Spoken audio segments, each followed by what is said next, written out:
Hello everyone, कैसे हैं आप सब लोग। Welcome back to ICT virtual classroom. मैं निखिल राणा। आज आपका क्लास 9th का जो हिंदी का पीरियड है, जो मैम रजनी मैम लेती हैं, उनकी जगह आज मैं एक अरेंजमेंट लेक्चर लूंगा बिकॉज मैम किसी कारणवश आज क्लास नहीं ले पाएंगी। दैट्स वाई आपकी हिंदी की क्लास आज मैं लूंगा। तो जितना हो सके हम उसमें अच्छे से इसमें करेंगे और अपनी क्लास शुरू करेंगे। तो चलिए अपनी क्लास शुरू करते हैं। शुरू करने से पहले हमेशा की तरह थॉट ऑफ द डे लेके चलते हैं। तो आज का थॉट ऑफ द डे है बच्चों, if you are willing to learn no one can help you, if you are not willing to learn no one can help you, and if you are determined to learn no one can stop you. जी हाँ, अगर आपके अंदर से इच्छा ही नहीं है, चाह ही नहीं है कोई चीज सीखने की, तो आप चाह के भी कुछ चीज सीख नहीं सकते। और अगर आपने कोई चीज ठानी भी है किसी चीज को करने की, तो आपको चाह के भी कोई रोक नहीं सकता है। तो कभी भी आप कहीं बैठे, कहीं भी आप क्लास में पढ़े या कहीं ग्राउंड में, कहीं भी कोई बड़ा आदमी या कोई आपको सीख दे रहा है तो उसको थोड़ा ध्यान से सुने, बेमन से ना करें। नहीं तो आपको चाह के भी कोई चीज बिल्कुल भी, चाहे बहुत बेस्ट से बेस्ट कोच हो, वो भी आपको नहीं सिखा सकता। ठीक है, बट अगर आप किसी चीज को ठान लो तो आपको कोई रोक भी नहीं सकता है। तो चलिए अभी हम अपना मुहावरे जो है इसमें स्टार्ट करेंगे। मुहावरे पहला, तो मुहावरों का भी हमारे उसमें काफी जो है योगदान रहता है। अभी आप देखेंगे कि मुहावरे आगे आप अगर एग्जाम्स देते हैं, ठीक है, आप एसएससी का एग्जाम देते हैं, आप कमीशन का एग्जाम देते हैं, तो वहाँ हिंदी में मुहावरे आते हैं, मुहावरे पूछे जाते हैं। तो एक कोई ऐसा नहीं है कि मुहावरे आपके लिए केवल एक सब्जेक्ट के तौर पे, ये आगे जाके फ्यूचर में भी काफी हेल्प आपको करने वाला है। ठीक है, तो मुहावरे यानी कि प्रोवर्ब्स आपको आगे जाके काफी हेल्प करेंगे। तो आंख का तारा, ठीक है, ये तो जैसे हम बचपन से ही सुनते आ रहे हैं कि ये अपनी माँ के आंखों का तारा है ना। यानी कि नाम से ही हमें इस चीज से ही पता लग रहा है, बहुत प्यारा। ठीक है, ओजस्व अपने माता पिता की आंखों का तारा है। तो ये चीजें जो हैं इसको आपको समझना है। ठीक है, अब ये चीजें मैं आपको फिर से बोल रहा हूँ, ऐसे क्वेश्चन नॉर्मल से भी स्टार्टिंग जो हो रही है नॉर्मल से हो रही है, आगे जाके काफी हेल्प आपको ये करने वाले हैं। फिर आपका यहाँ आएगा आकाश पाताल एक करना, यानी कि आकाश पाताल एक करना यानी धरती जमीन एक करना, ये भी बोला जाता है ना। धरती जमीन एक करना, तो धरती जमीन एक करना मतलब आपने क्या किया, बहुत अधिक प्रयत्न किया भाई। उसने तो इतनी मेहनत की, उसने तो जमीन आसमान एक कर दिया था, इतना पढ़ा, बट फिर भी कोई बात नहीं, उसका सिलेक्शन नहीं हो पाया, बट उसने मेहनत बहुत की है ना। या फिर उसने तो देखो उसका सिलेक्शन हो गया, उसने जमीन आसमान एक कर दिया था। ठीक है, आकाश और, ठीक है, आकाश और पाताल उसने एक कर दिया था। तो प्रणब ने आईएएस की परीक्षा में सफलता पाने के लिए आकाश पाताल एक कर दिया, यानी कि बहुत ज्यादा मेहनत की। ठीक है,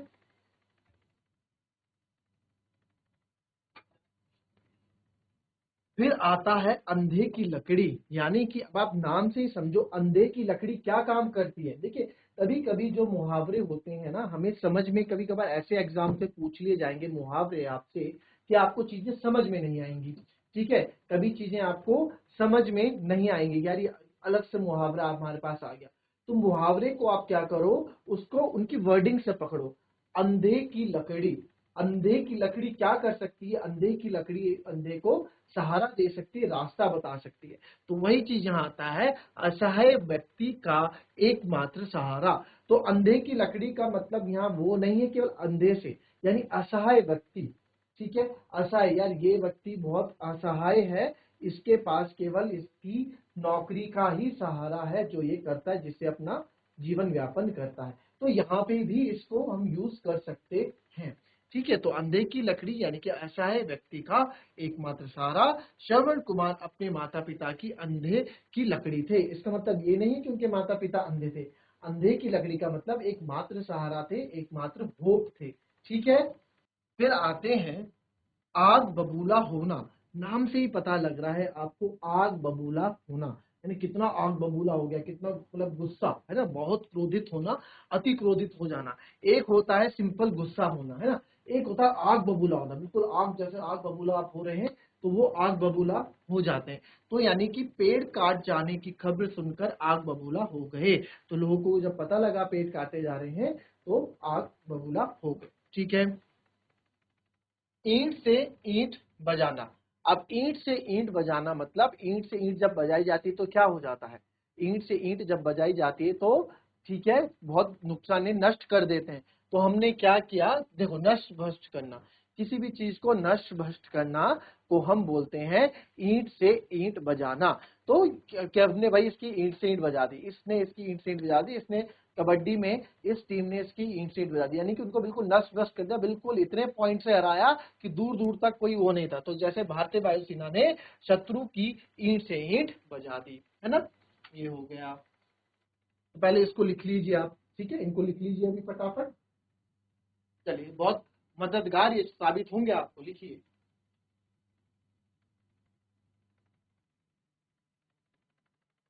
ईद का चांद होना, ये तो आपने बहुत बार सुना होगा, ईद का चांद होना। ईद का चांद क्या होता है, हमेशा निकलता है क्या ईद का चांद, नहीं ना।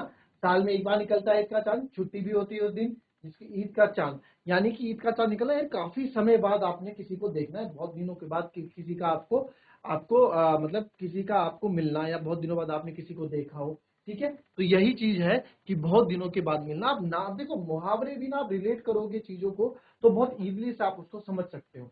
तो नेहा तो आजकल नजर नहीं आती, वह तो ईद की चांद हो गई है। नेहा तो आजकल नजर नहीं आती, कहाँ है पता नहीं, भाई ईद का चांद हो गई, यानी कि दिख ही नहीं रही है ना।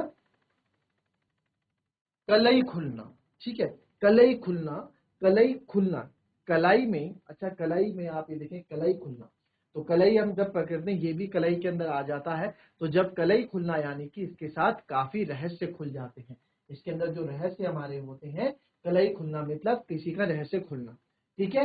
तो पुलिस ने जब सेठ धनी राम के व्यापार पर छापा मारा तो उसके कारोबार की कलई खुल गई, ठीक है। तो उसके कारोबार की कलई मतलब उसके कारोबार की जो पोल थी, कि जो रहस्य थे, वो सब उसके उजागर हो गए, ठीक है।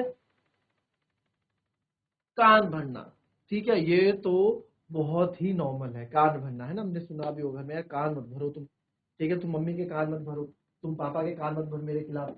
कान भरना मतलब चुगली मत करना, हमने सुना कान भरते हैं, यानी कि भाई मैं इसके बारे में कुछ बता रहा हूँ तो आप बोल गया मैं तो इसके बारे में कुछ बता रहा था, कुछ अच्छा अगर तुम बता रहे हो अपने दोस्त के बारे में, अपने टीचर को या अपने घर में, तो आप कान नहीं भर रहे हो उस वक्त। कान नहीं भर, वो कान भरना एक नेगेटिव में आता है कि कान भरना मीन्स चुगली करना, ठीक है। जैसे कि मंत्रा हमेशा के कान भरती रहे। अब आ जाते हैं खून का प्यासा। खून का प्यासा यानी कि ऐसा नहीं है कि उसको प्यास में पानी में, जो पानी के साथ खून पीता है। खून का प्यासा मतलब होता है कि जान लेने पर उतारू, यार ये तो खून के, तो मेरे खून का प्यासा हो गया, ये तो मेरी जान के पीछे हाथ धो के पड़ गया। तो खून का प्यासा यानी कि किसी की जान लेने पे बिल्कुल आप उतारू हो गए, है ना। जैसे भाई आपकी किसी कारणवश लड़ाई है, किसी की लड़ाई है, तो अब किसी कोई टॉपिक है जिस पे आपकी लड़ाई, तो आप तो बस उस पर ऐसा होगा कि नहीं तो तेरा तो मैं खून पी जाऊंगा, है ना। तो खून पी जाऊंगा मतलब तेरा तो मैं कत्ल कर दूंगा, इस वे में खून का प्यासा को देखा जाता है। तो संपत्ति बंटवारे की समस्या ने दोनों भाइयों को एक दूसरे का खून का प्यासा बना दिया। एक दूसरे को खून का प्यासा मतलब दोनों एक दूसरे के जान लेने के लिए उतारू हो गए। चलिए पहले इसको लिखें।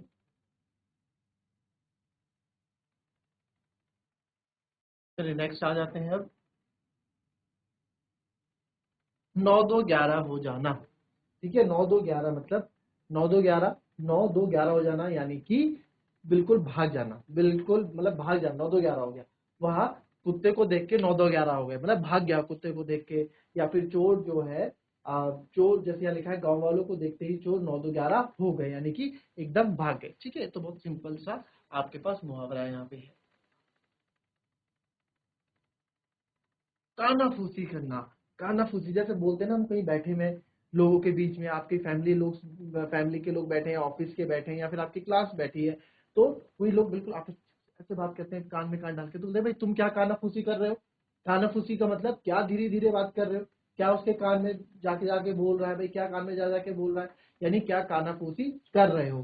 तो अध्यापिका जी कक्षा के बाहर जाते ही बच्चों ने आपस में कानाफूसी शुरू कर दी। जैसे टीचर बाहर क्लास में जाता है तो एकदम हल्ला तो नहीं करते, जो तो हल्ला करेंगे सबसे बड़े बेग को पिटेंगे, तो हल्के हल्की बात करने स्टार्ट करते हैं, क्या ये हो गया सो हो गया, इस तरह से हल्की बातें आप करना स्टार्ट करते हैं, तो दैट्स कॉल्ड कानाफूसी करना, ओके। फिर आप आते हैं चंपत होना, ठीक है, नाम से ही पता है चंपत हो गए बिल्कुल। चंपत मतलब निकल गए, भाग गए, तो चंपत हो जाना मतलब भाग जाना, ठीक है। तो बिल्ली सारा दूध पीकर चंपत हो गई, यानी कि भाग गई, चंपत हो गई, भाग गई। ये चंपत होना पूछा जाता है, ठीक है। चंपत होना में एग्जाम्पल दे, मैं आपको बता रहा हूँ जो बड़े लेवल के एग्जाम्स होते हैं जिसमें हिंदी में पूछा जाता है, आफ्टर 12 जो आप एग्जाम देते हो, एसएससी के भी देते हो, और इसमें हिंदी लैंग्वेजेस में मुहावरे पूछे जाते हैं। चंपत जाना, इसके भाग जाना, बेवकूफ बनाना, ठीक है। इसके इस तरह से ऑप्शंस आते हैं, तो काफी लोग इसमें बेवकूफ जाना, बेवकूफ बनाने पे टिक कर देते हैं। चंपत बनाना या चंपत होना मतलब बेवकूफ होना या बेवकूफ बनाने पे लोग टिक कर देते हैं। क्यों? क्योंकि उनको नॉलेज नहीं होती और अपने एक नंबर का लॉस कर देते हैं, ठीक है। तो मुहावरे अगेन मैं आपको बता रहा हूँ, अपने आप में इंपॉर्टेंट है। एड़ी चोटी का जोर लगाना, यानी कि एड़ी चोटी का जोर, आप समझ रहे हो, एड़ी चोटी का, एड़ी नीचे होती है, चोटी ऊपर, मतलब एड़ी नीचे से लेकर ऊपर तक का पूरा जोर लगा दिया भैया वो चीज पूरे करने में। तो अगर आपको समझ में नहीं आ रहा एड़ी चोटी, तो आप रिलेट कर सकते हो, एड़ी मतलब नीचे, चोटी ऊपर जो बांध के रखते हैं, तो एड़ी से चोटी तक का जोर लगा दिया, तो यानी कि पूरी तरीके से जोर लगा दिया किसी किसी चीज को पूरा करने में। आपने आपने पर बोला, आपने सोचा इस रात को मैं एक रात को पूरा एड़ी चोटी का जोर लगाऊंगा, एक चैप्टर पूरा खत्म कर दूंगा, तो वही चीज पूरा जोर लगाना। तो मैं जैसे मैं कक्षा में प्रथम आने के लिए एड़ी चोटी का जोर लगा रहा हूं या लगा रही हूं, ठीक है। तो ये भी हो जाएगा। चलिए फिलहाल ये 3 लिखेंगे अभी।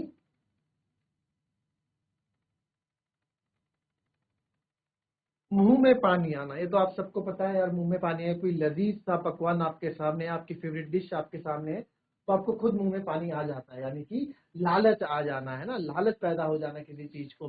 तो रसगुल्लों को देखकर मेरे मुंह में पानी भर आता है। हवा से बातें करना, हवा से बात कौन करेगा? जो हवा जैसा तेज चलेगा, यानी कि बहुत तेज दौड़ना, यार वो तो बहुत तेज दौड़ता है, हवा से गाड़ी चलाता है, तो हवा से बात करते हुए गाड़ी चलाता है, कोई अच्छी बात नहीं है ये चीज, ठीक है। विद इन लिमिट्स चलाए, एक एग्जाम्पल की बात है, या तेज दौड़ रहा है, रन कर रहा है, ये अच्छा है कि ठीक है आप दौड़ो, इतने तेज दौड़ो कि आप हवा से बात करो। तो बाबा भारती का घोड़ा हवा से बातें करता था, यानी कि बाबा भारती का घोड़ा में इतना तेज दौड़ता था, बहुत ही ज्यादा तेज वो दौड़ता था, ठीक है। तो हवा से बातें करना उस पे आ जाता है। अगर मगर करना, अगर मगर, यार मैं उसके पास गया, वो अगर मगर करने लगे, यानी कि उसके बस का नहीं है, मतलब वो ना चीजें टाल मटोल करने लग गया। अगर मगर करना मीन्स टाल मटोल करना, है ना। अगर किसी को किसी चीज का जवाब देना, आप कुछ चीज पूछे तो वो डायरेक्टली बताएगा ना कि हाँ ये हो पाएगा, यहाँ इसका जवाब ये है। अगर मगर यानी कि इफ एंड बट नहीं करेगा यार, कि अच्छा वो सो, तो इफ एंड बट अगर मगर करना मीन्स टाल मटोल करना। माँ ने आयुष को पढ़ने के लिए कहा, तो वह अगर मगर करने लगा, अगर मगर करने लगा, अरे मम्मी पढ़ लूँ, अरे अभी वो है, तो मतलब बहाने, एक्सक्यूजेस देने लगा, ठीक है। तो अगर मगर करना, टाल मटोल करना, बहाने देना भी इसमें आप लिख सकते हैं, एक्सक्यूजेस।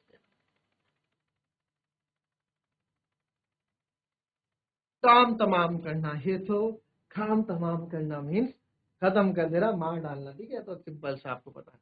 तो शेर ने कुछ पलों में हिरन का काम तमाम कर दिया। चलो ये 3 लिख लो, ऊपर के तो आपको पता ही है, ये 3 लिख लीजिए पहले। बाट देखना, बाट मतलब आप में काफी लोगों को पता होगा, बाट मतलब रास्ता, किसी का रास्ता देखना, है ना। रास्ता हम क्यों देखते हैं, बाट हम क्यों देखते हैं, या हम किसी का वेट कर रहे होते हैं, तभी तो हम रास्ता देखते हैं यार। रास्ता क्यों देखते हैं यार, कोई आ रहा होगा, रास्ता ऐसे देखना, यानी कि हम वेट कर रहे होते हैं, यानी कि प्रतीक्षा कर रहे होते हैं, ठीक है। तो हम सब मुख्य अतिथि का बाट देख रहे हैं, यानी कि उनकी प्रतीक्षा कर रहे हैं। दिल दुखाना, कष्ट देना है, तो आपको कोई दिक्कत नहीं है।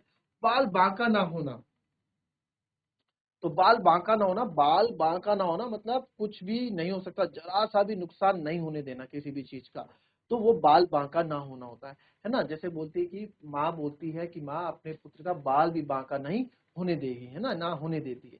तो वही चीज है, इतनी बड़ी दुर्घटना के बाद भी चालक का बाल भी बांका ना हुआ, यानी कि उसको जरा सा भी नुकसान नहीं हुआ, जरा से भी उसको चोट नहीं आई, तो बाल बांका ना होना।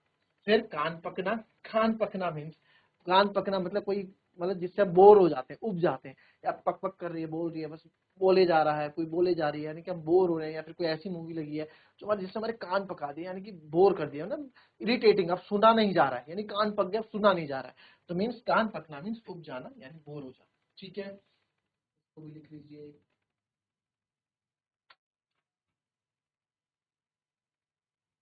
लोहा लेना है ना, लोहा लेना यानी कि लोहा एक बहुत भारी धातु है ना। तो लोहा लेना यानी कि डट कर मुकाबला करना। हमने राणा प्रताप ने अकबर से डट कर लोहा लिया यानी कि डट कर मुकाबला किया। ठीक है, फिर आप देखेंगे कमर कसना। कमर कसना मतलब हम कहीं भी चीज जाते हैं तो कमर कस देते हैं ना, किसी भी चीज के लिए तैयार हो जाते हैं, कमर कस देते हैं अपनी। तो कमर कसना मतलब तैयार हो जाना। तो भारतीय सेना हर संकट के लिए कमर कसे रहती है यानी कि हर वक्त तैयार रहती है। आंखों में धूल झोंकना, ये तो आपको पता है, आंखों में धूल झोंक दी। आंखों में धूल झोंक दी यानी तो बहुत फेमस है धोखा देना, है ना, कि इसने मेरी आंखों में, पुलिस की आंखों में धूल झोंक कर चोर भाग गया, यानी धोखा दे दिया। फिर आपका आता है घोड़े बेचकर सोना। घोड़े बेचकर सोना, आपको जब आपने काफी बार अपने घर वालों से भी सुना होगा कि गधे घोड़े बेच के सो रहा है, उठ नहीं रहा है, यानी कि किसी भी चीज के निश्चिंत हो रहा है, मतलब किसी की कोई दिक्कत नहीं है, निश्चिंत होकर सो रहा है। ठीक है, तो घोड़े बेचकर सोना है कि निश्चित होकर सो रहा है, कोई भी दिक्कत नहीं है, कोई भी टेंशन नहीं है, सो रहा है। तो ठीक है, तो ये घोड़े बेचकर सोना होता है। परीक्षाओं के बाद विद्यार्थी घोड़े बेचकर सोते हैं, क्योंकि परीक्षा के बाद तो कोई चीज, है ना, परीक्षा में कोई टेंशन नहीं है, तो ये हमारे घोड़े बेचकर सोना इसको कहते हैं। तो ये थी हमारी आज की हिंदी की क्लास। एंड होप करेंगे आपसे कि आपको अच्छी लगी हो। आपकी मैम जैसे ही जल्द से जल्द मैम आती है वापस हिंदी की क्लास लेंगी। तो this is the arrangement for Hindi lecture. That's it for today. मिलते हैं आपसे कभी नेक्स्ट क्लास में। तब तक के लिए be happy, be healthy and be safe. Thank you and have a nice day.